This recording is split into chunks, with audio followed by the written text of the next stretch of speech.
집사님 특별작전금, 이순덕 권사님 20일 작전기도, 유신혜 집사님 40일 작전기도, 김주성 권사님 자녀를 위해서 현누리, 권규리, 권소리 1000번째, 정유림, 정우진 학생 1000번째, 유말순 집사님 1000번째, 구준호, 구성우 1000번째, 이양숙 집사님 10의 1조를 하나님 앞에 드렸습니다. 민수기 14장 19절 한 절만 우리 한 목소리로 읽도록 하겠습니다. 민수기 14장 19절 말씀 다 같이 읽도록 합니다. 시작.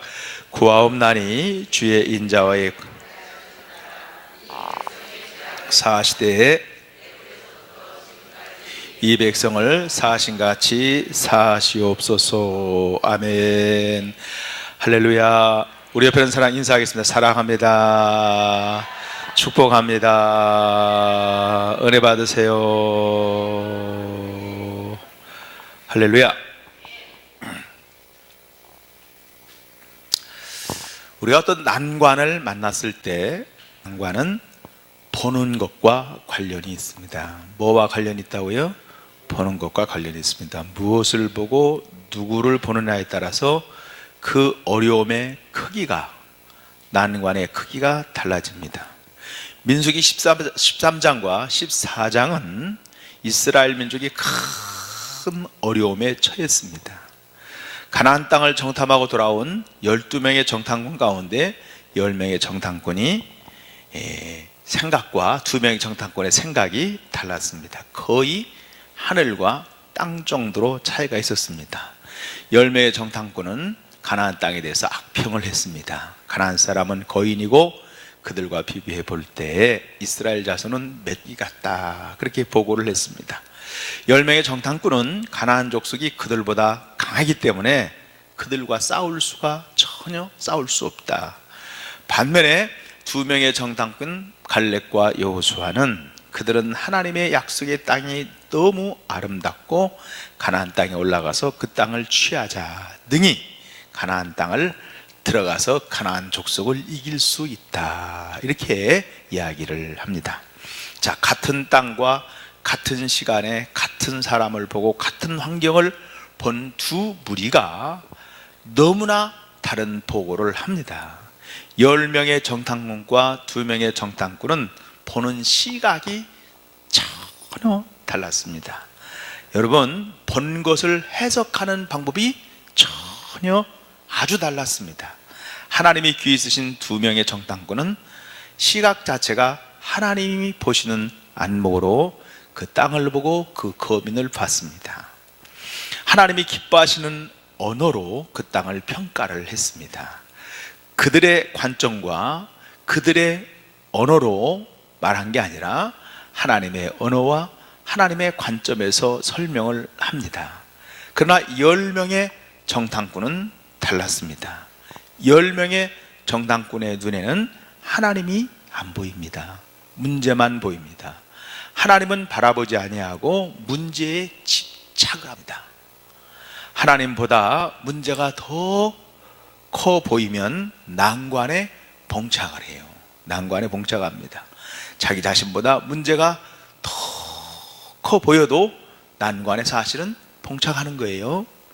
10명의 정탐꾼과 2명의 정탐꾼의 보고를 들은 이스라엘 백성은 10명의 정탐꾼의 의견을 받아들입니다. 긍정적인 생각이 아니라 부정적인 생각을 받아들여요. 그들은 밤새도록 통곡을 합니다. 그리고 지도자인 모세와 아론을 원망을 합니다. 그들은 애굽에서 인도해내신 하나님도 원망을 해요. 온 회중이 소리를 지르며 부르짖으며 밤새도록 통곡하였더라. 이스라엘 자손이 다 모세와 아론을 원망하며 온 회중이 그들에게 이르되, 우리가 애굽 땅에서 죽었거나 이 광야에서 죽었으면 좋았을 것을, 어찌하여 여호와가, 이렇게 말합니다. 어찌하여 여호와가 우리를 그 땅으로 인도하여 칼에 쓰러지게 하려는가? 우리 처자가 사로잡히리니 애굽으로 돌아가는 것이 낫지 아니하냐, 이렇게 이야기를 합니다. 자, 10명의 정탐꾼의 말을 듣고 온 백성들이 밤새도록 통곡을 합니다. 모두가 정신이 나갔어요. 두려움이 넘쳤습니다. 원망을 합니다. 그런 걸 보니까 인간은 긍정적인 생각보다는 부정적인 생각을 더 잘 받아준다는 거예요. 긍정적인 생각보다 부정적인 생각이 전염성이 훨씬 더 강하다는 거예요. 담대함과 칭찬보다는 두려움과 원망이 전염성이 강하구나 하는 것을 여기서 딱 발견하게 되어집니다. 두려움과 원망이 깊어지면 전진하기보다는 후퇴합니다. 누구나 마찬가지예요. 여러분, 이스라엘 백성이 두려움과 원망이 깊어지니까 어디로 돌아가자고 그래요? 애굽으로 돌아가자. 그렇게 하고 후퇴하자고 말합니다. 후퇴하자고. 자, 이 원망하는 소리를 들으신 하나님이 분노를 해요. 분노. 하나님이 짜증을 내십니다. 모세에게 원망하는 이스라엘 백성을 다 멸하고 모세를 통해 그들보다 크고 강한 나라를 이루어 주시겠다, 그렇게 말합니다. 모세도 정말 큰 난관에 봉착을 했어요. 이스라엘 백성이 그를 원망합니다. 하나님이 화가 나시고 짜증이 나셨습니다. 하나님도 극단적인 언어를 쓰세요. 우리가 극단적으로 하면 뭐라고 그래요? 에이, 죽고 싶다, 그러죠? 그건 극단적인 언어입니다. 하나님도 극단적인 언어를 쓰셔서 이제는 이스라엘 백성과 관계를 끊어버리겠다고 말씀을 합니다. 모세는 그러면 어떻게 이 난관을 이겼을까요? 도대체 이런 문제가 생긴 이유는 무엇일까요? 우리에게 이런 상황이 벌어지면 어떻게 우리의 문제를 돌파하고 나갈 수 있는가 하는 것을 오늘 말씀을 통해서 같이 나눌 수 있기를 축복합니다. 여러분, 정체성을 확립할 때 어려운 것을 극복합니다. 난관을 돌파할 수가 있습니다. 정체성이라고 하는 것은 어려운 단어예요. 아이덴티티, 영어는 그렇게 합니다. 알았죠? 영어를 잘 못하지만 영어도 자꾸 써봐야 안 되는 영어도 되는 거예요. 그죠? 영어 잘하는 방법은 단어가 없습니다. 무지건 디든 안 디든 막 시부렁거리면 돼요. 시부렁거린다는 말은 충청도 말이에요. 자꾸 얘기하면 됩니다. 하여간 이게 하지만 조금 생각하면 쉬운 단어예요. 어린아이들이 좋아하는 놀이 가운데 숨바꼭질이 있어요. 또 군인놀이 같은 거 우리 어렸을 때 좋아하는데요. 어릴 적에 친구가 숨어 있으면 너 정체를 밝혀라. 그럼 정체라는 건 뭐냐? 너 누구냐? 하는 거예요. 너 누구냐? 하는 거예요. 정체를 밝힌다는 말은 신분이나 신원을 밝혀라, 그런 말이에요. 예를 들어서 감추은 정체를 드러낸다고 하는 말은 상대방에게 내 진짜 모습을 드러내는 것을 말합니다. 자, 우리가 난관을 돌파하기 위해서는 세 가지 차원에서 정체를 이해를 해야 돼요. 우리가 문제를 당했을 때지 어떤 일이 있을 때 하여간 문제를 해결하기 위해서는 세 가지 정체를 드러내야 되는데, 첫째는 하나님이 어떤 분인가를 알아야 됩니다. 하나님이 어떤 분인가. 이스라엘 백성은 하나님이 어떤 분인가를 잘 몰랐습니다. 하나님의 성품과 능력을 잘 몰랐습니다. 그런 까닭에 하나님을 신뢰하지 않아요. 하나님을 원망하고 하나님을 거역합니다. 심지어 하나님을 멸시를 합니다. 하나님은 그들이 나를 멸시했다. 민수기 14장 11절에 그렇게 말씀했습니다.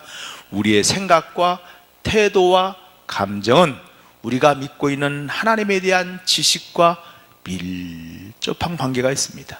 10명의 정탐꾼은 온 또 이스라엘 백성들은 하나님에 대한 지식이 잘못되어져 있습니다. 하나님이 그들을 가나안 땅으로 인도하여 칼에 쓰러지게 만들려고 여기까지 데리고 왔다는 거예요. 홍해에서 건너고 광야에서 건지고 10가지 재앙에서 우리를 인도한 것은 하나님이 어디다가 보내가지고 죽이려고 왔다는 거예요? 가나안 땅에 집어넣고 칼로 다 죽여버리려고 우리를 여기까지 끌고 왔다 하는 것입니다. 그들의 처자가 사로잡히도록 인도했다고 생각을 해요. 자, 10명의 정탐꾼과 이스라엘 백성이 날마다 하나님의 영광을 보고 하나님의 능력을 보면서도 하나님을 신뢰하지 않습니다. 애굽에서 기적을 보죠. 홍해의 기적을 보죠. 그리고 광야의 기적을 보는데도 하나님을 믿지를 않습니다. 하나님이 너무 안타까워서 그들에 대해서 뭐라고 말씀하는가? 14장 21절 22절은 한번 읽어보겠어요. 그러나 다 같이 한번 읽어보겠습니다. 21절 22절 다 같이 읽어보겠어요. 시작. 그러나 진실로 내가 살아있는 것과 여호와의 영광이 온 세계에 충만할 것을 두고 맹세하노니 내 영광과 애국과 광야에서 행한 내 이적을 보고서도 이같이 10번이나 나를 시험하고 내 목소리를 청종하지 아니하는 그 사람들은, 그렇게 말합니다. 반면에 여호수아 칼렙은 하나님에 대한 지식이 그들과는 전혀 달랐어요.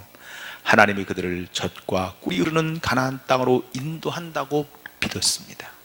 하나님이 함께 하시기 때문에 가나안 족속 별거 아니다. 그거 하나님이 함께 하는데 뭐가 문제가 있느냐, 두려워하지 말자, 이렇게 말합니다. 여호수아 갈렙은 하나님에 대한 긍정이 넘쳤어요. 하나님은 애국 군대로부터 그들을 건져내신 전능하신 하나님이라는 것을 믿었습니다. 그런 까닭에 그 전지전능하신 하나님이 함께 한다면 가나안 족속 물리치는 것은 아무것도 아니다, 두려워하지 말자 하는 것입니다. 여호수아 갈렙이 믿는 하나님은 크신 하나님, 강하신 하나님, 함께 하시는 하나님, 전능하신 하나님인 줄로 믿고 그들에게 좋은 젖과 꿀 이르는 땅을 예비하신 하나님으로 믿었습니다. 그 하나님이 그들과 함께 하신다는 것을 믿었습니다. 사랑하는 성도 여러분, 하나님이 여러분을 사랑하시며 여러분을 함께 하시며 여러분을 축복하신다는 사실을 믿으시기를 간절히 축복합니다. 그때 우리가 어떤 어려운 문제도 이길 수 있는 힘을 얻게 될 줄로 믿습니다. 할렐루야. 환경이, 사람이, 형편이 우리를 절망시키고 두려움이 있을지라도 걱정하지 마십시오. 하나님이 도와주십니다. 하나님이 함께 하십니다. 하나님은 강하신 하나님이십니다. 우리를 좋은 것으로 인도하실 줄로 믿습니다. 합력하여 선한 것을 이룰 줄로 믿습니다. 둘째는 우리 자신이 누구인지를 알아야 합니다. 내가 누구냐? 난관을 돌파할 때 하나님에 대한 지식과 함께 우리 자신에 대한 지식이 참 중요합니다. 10명의 정탐꾼은 자기를 뭐냐면 메뚜기 같다, 스스로 나는 뭐 같다? 메뚜기 같다, 그렇게 생각합니다. 그들의 자아상은 그걸 무슨 자아상이라면 메뚜기 자아상이라 그래요. 무슨 자아상? 메뚜기 자아상. 스스로 메뚜기를 여기니까 가나안 족속을 어떻게 이기겠어요? 어? 가나안 족속을. 저는 옛날에 조양은인가? 누가 그 깡패가 있어, 깡패. 어? 유명한 건달 깡패 아시죠? 어? 조폭. 들어보셨죠? 난 그 사람이 등치가요, 호랭이만 줄 알았어요. 키가 나보다도 죽어, 체력이 나보다도 죽어. 근데 어떻게 깡패를 했을까요? 그랬더니 그 사람은 싸움은 죽기 살기로 한다는 거예요. 아무리 등치가 크고 아무리 뭐 해도 뭐로 나가? 그걸 깡닭이라고 그러는 거예요. 야, 나는 깜짝 놀랐어요. 그러니까 삼척 거우 같은 놈도 깡다기로 죽기 살기로 너까지 거 이렇게 하니까 조폭 두목이 된 거예요. 그렇다고 여러분 보고 조폭 두목하라 그런 얘기는 절대 아니니까 그렇게 은혜를 받지는 마시기 바랍니다. 아셨죠? 그러니까 그걸 자상이 뭐냐에 따라서 체격이 좋고 아주 야리야리하게 생겼어요. 어? 그거 나하고 싸워도 내가 이길 것 같아. 어? 조폭 말이 조폭 두목이지. 그래 내 이길 것 같아요. 어? 그래서 그 사람이 필리핀 가서 뺨 맞았다고 하더라고. 왜냐면 너무 찌그마니까 사람들이, 그 사람들은 모르잖아요. 조양은인지 박양은인지 그 사람들이 어떻게 알아요. 그래서 뺨때기한테 맞았다고 하더라고요. 그런데 아니 그러니까 그게 자아상이에요. 어? 깡다기로 한다 그러니까 체격이 조그맣고 조금해도 조폭 두목이 되더라고요. 근데 스스로 메뚜기라고 얘기를 하고 가나안 족속을 거인으로 여겼어요. 그들은 가나안 족속은 과대평가하고 나는 뭐요? 과소평가했습니다. 정체성이라는 것은 이미지와 같습니다. 이미지, 자아상과 같습니다. 자아상이라는 건 스스로 나를 어떻게 평가하느냐 하는 것과 관련이 있어요. 우리는 자신이 있는 그대로 보지 않고 다른 사람과 비교해서 평가합니다. 비교해서 평가해요. 그래서 다른 잘생긴 사람이 있으면 난 왜소해져. 돈 많은 사람, 많이 배운 사람, 똑똑한 사람, 그런 사람이 있으면 아이고 평가하니까, 비교를 하니까 뭐야? 사람이 왜소해져. 자존감이 없어져 버려요. 이스라엘 백성은 400년간 노예 생활했습니다. 그런 까닭에 노예 이미지가 꽉 있어요. 노예 근성. 그들의 눈에는 바로와 애국 군대를 보니까 거인으로 여겼어요. 바로와 애국 군대 앞에 그들은 메뚜기처럼 살았습니다. 그들은 지금 바로에서 벗어나서 애굽을 떠났지만 여전히 노예 자상, 이 노예 근성을 가지고 살았습니다. 하나님께서 애굽에서 그들을 건져내신 후에 제일 먼저 하신 일이 뭐냐? 내가 누구냐? 너의 자상을 변화시켜라. 그리하심으로 열등 의식에서 치료되어지기를 주님은 원하신 줄로 믿습니다. 사람들은 자신의 정체성을 따라 말하고 자신의 정체성을 따라서 생각을 하게 되어 있어요. 스스로 열등하다 생각하는 사람은 행동에도 그렇게 나타나, 말로도 그렇게 나타나. 반면에 스스로를 여러분 소중한 존재다 생각하는 사람은 자신의 모든 한 일이 가치가 있고 의미가 있고 소중하다고 생각을 해요. 소중하다고. 여러분도 누가 칭찬하고 잘했다 그러면 아이고 내가 잘했습니다 이렇게 받아들여야 되는데, 자기 열등이 있는 사람은 잘하기는 뭘 잘해요? 잘했는데 그렇게 생각을 해요. 자기의 자아상이 부정적이에요. 내가 뭐 잘하는 사람이 아니라는 거예요. 정말 잘했는데 우리 박재일 장로님 세상에 어떻게 저렇게 잘 불었어요? 잘하긴 뭘 개뿔 잘해요? 이렇게 하는 게 아니에요. 아이고 제가 이거 열심히 노력해서 잘합니다 이렇게 해야 되는데, 그렇게 생각할 수 있다는 거예요. 왜냐하면 자아상이 어떠냐에 따라서 말이 이렇게 말도 하고 저렇게도 말할 수 있습니다. 모세도 한때는 자아상이 혼돈이 왔어요. 히브리 노예의 아들로 태어났습니다. 그는 한때 히브리 노예의 아들이라는 정체성을 가지고 있습니다. 또한 모세는 바로의 딸의 아들이라는 정체성을 가지고 살았습니다. 히브리 노예라는 정체성과 바로의 딸이라는 아들이라는 정체성은 하늘과 땅 차이예요. 나중에 애굽 사람을 저주이고 바로가 그를 찾아와서 죽이려고 하는 것을 알고 미디안 광야로 도망을 갑니다. 그때 그는 다시 큰 정체성의 혼돈이 딱 왔습니다. 미디안 광야에서 더 이상 바로의 딸의 아들이 아니죠. 목동입니다. 장인의 양떼를 치는 처가살이하는 사람입니다. 그런 과정에서 모세는 무료가다 하는 것을 경험하고 열등의식에 다 사로잡혀 있습니다.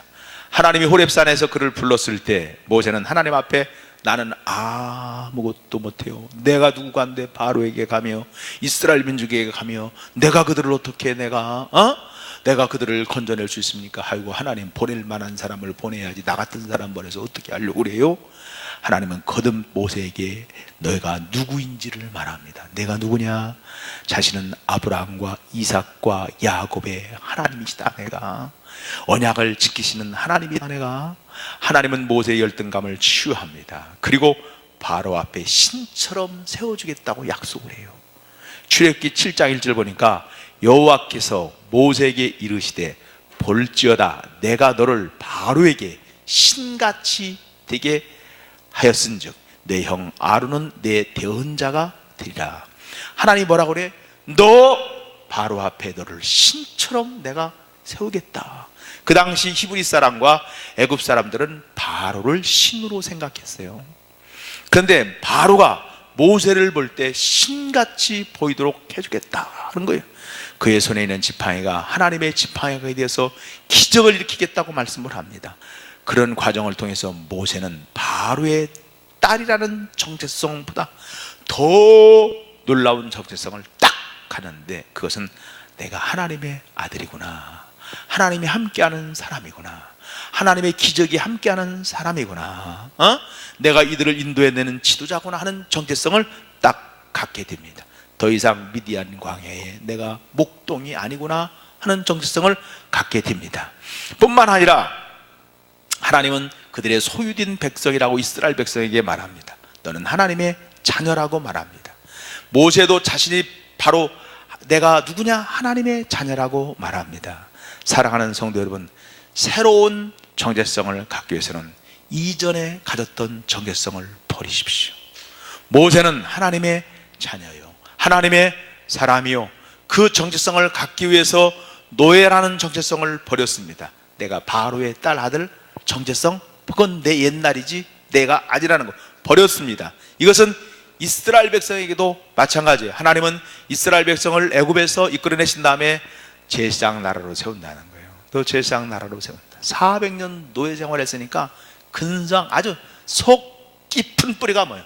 노예 근성이요. 아주 그냥 뼛속 깊이까지 노예 근성이 딱 있습니다. 이리와 내 가 내, 이게 노예 근성이 누가 노예, 아주 또 철저한 노예 근성이 있어. 근데 하나님이 아니야, 너 제사장 나라야. 이런 이스라엘 민족의 새로운 정체성을 주었습니다.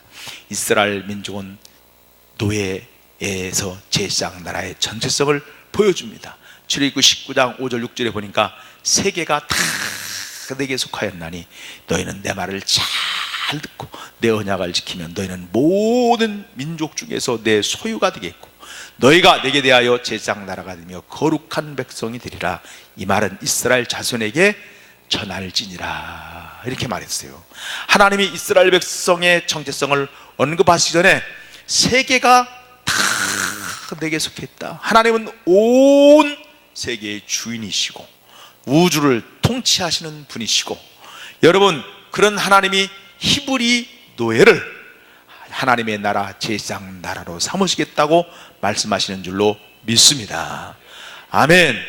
출애굽기 19장에서 하나님이 이스라엘 백성에게 심어주기 위한 정체성, 민족의 자상은 뭐냐? 보배로운 소유가 되며 제사장 나라가 되며 거룩한 백성입니다. 너희가 제사장 나라는 신약에서는 왕 같은 제사장이라고 표현을 했어요. 제사장 나라라는 말과 왕 같은 제사장이라는 말은 똑같은 말인데 다스리는 이미지가 있어. 다스리는 이미지, 왕 노릇한다는 거예요. 이제는 더 이상 노예가 아니라 열방을 하나님 앞에 인도를 하며 열방을 축복하며 열방을 다스리는 나라가 된다 하는 것을 말씀하고 있습니다. 제사장이라는 말은 다리를 놓아주는 사람이거든요. 제사장 나라로 세우신 것은 하나님과 열방 사이에 다리를 놓는 역할을 한다는 거예요. 하나님은 교육을 통해서 이제 큰 나라로 너희를 만들어 줄 것이다. 뛰어난 민족으로 너희를 세울 것이다. 세계 모든 뛰어난 민족으로 세울 것이다.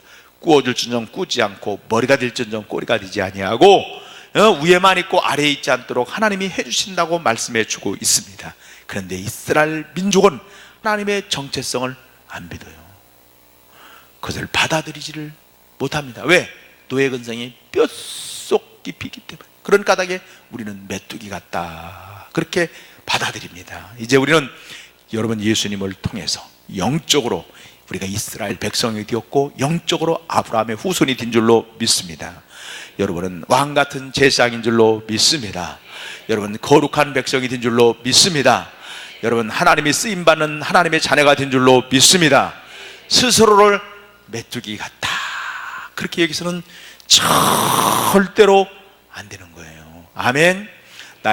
내가 누구인가를 정확하게 아시고 그리스도 예수 안에서 새로운 피조물로 거듭난 하나님의 자녀요, 하나님의 백성이요, 하나님의 축복받은 사람이요, 하나님의 사랑받은 자녀임을 믿으시기를 간절히 축복합니다. 할렐루야. 아멘. 세 번째는 우리의 적이 누구인가를 알아야 돼요. 난관을 극복하기 위해서는 하나님이 어떤 분인가 하는 것을 정확하게 알고 내가 누구인가를 정확하게 알아야 돼요. 아이고 내가 이렇게 얘기하니까 어떤 사람은 아이고 내가 뭐 공부도 못하고 생긴 것도 없고 잘생긴 것도 아니고 키도 크지 않고 우리 집안이 뭐 잘난 것도 없고, 그런 생각하지 마세요. 그거는 여러분의 환경과 형편이 그런 거지, 그런 걸 가지고 판단하지 마시고 하나님이 여러분을 어떻게 생각하느냐 가지고 판단을 하셔야 돼요. 아멘. 할렐루야. 야, 너 알았지? 예? 야, 알았지? 그러니까 하나님의 백성들이 현찮게 해서는 안 돼. 아이, 치지 마. 싸우려면 그렇게 싸우면 안 되고 사랑해야지. 예? 그래도 우리 기도에 이렇게 나온 애들 참, 집사님들 지금도 이렇게 틀어놓아서 드라마 보시는 분도 계신데 애들 드럼 친다고 악기 한다고 저렇게 나왔으니 참. 니들 누가 피자 사주대? 안 사줬어? 한테 가지? 돈 있나 모르겠네. 목사님이 돈이 별로 없다. 근데 하나님이 있는 거 탈탈 털어야 되겠네. 피자가 얼마냐? 다 털었다냐. 아재 10원 한 장 안 비워놓고. 너 이리 와. 너 대표가 누구야? 대표가 누구야? 네가 대표야? 피자 사 먹어. 박수 한번 해요. 애들 너무 아주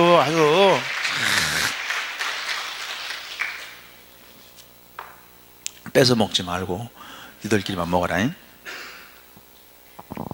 그래서 내가 누구인지를 알아야 돼. 세 번째는 우리의 적이 누구인지를 알아야 돼요.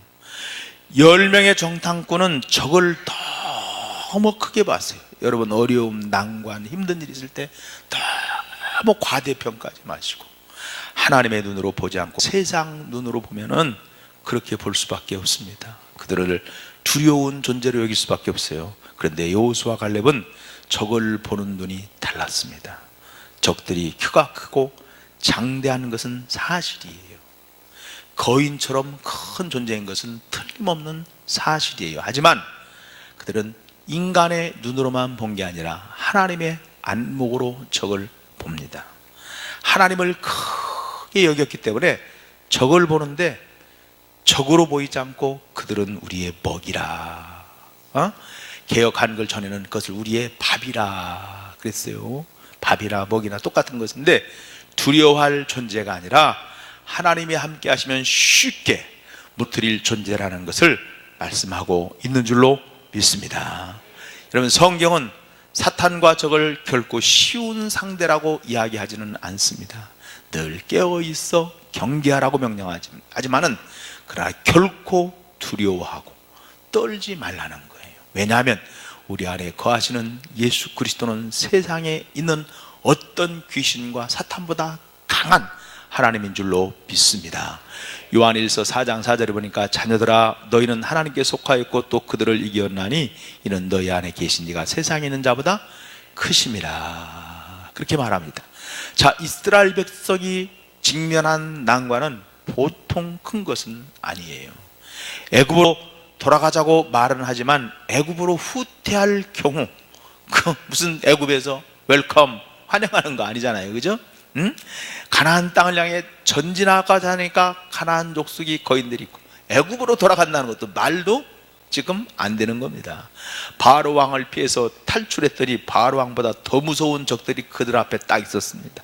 뒤로 갈 수도 없고 전진할 수도 없습니다.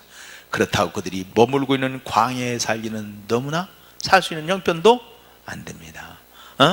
그런데 지금 이스라엘 백성은 그런 외적인 환경보다 더 심각한 난관에 부딪혀 있는데 하나님이 그들이 원망하는 소리를 들으시고 하나님이 그들을 진멸하겠다, 그런 하나님의 노하심이 있었어요. 물론 모세가 그들을 중보해서 기도함으로 말미암아 그들이 다시 회복이 되고 하나님의 용서를 받게 되어집니다. 하여간 사랑하는 성도 여러분, 우리 앞에 이렇게 난관이 있습니다. 난관이 있을 때 하나님이 누군지, 내가 누구인지, 적이 아무리 크더라도 하나님이 함께 하시면 능치 못할 리 없다는 것을 우리가 깨달아야 될 줄로 믿습니다. 하나님은 전능하신 하나님이며 우리를 은혜와 긍휼이 풍성하신 하나님이시고 우리는 메뚜기가 아닙니다. 왕같은 제사장들입니다. 하나님의 보배로운 소유가 되는 줄로 믿습니다. 여러분, 거룩한 백성인 줄로 믿습니다. 적을 두려워하지 마십시오. 이 문제에 대해서 너무 낙심하고 절망하지 마시고 원망하지 마십시오. 하나님이 우리와 함께 하시면 어떤 문제도 우리가 해결할 수 있는 사람이 될 줄로 믿습니다. 여러분, 오늘 모세와 같이 중보기도의 사람이 되어서 어떤 난과도 돌파하는 저와 여러분 되기를 예수님의 이름으로 축원합니다. 할렐루야. 우리 찬송하고 말씀 붙들고 하나님 앞에 우리 간절히 우리 기도하도록 하겠습니다.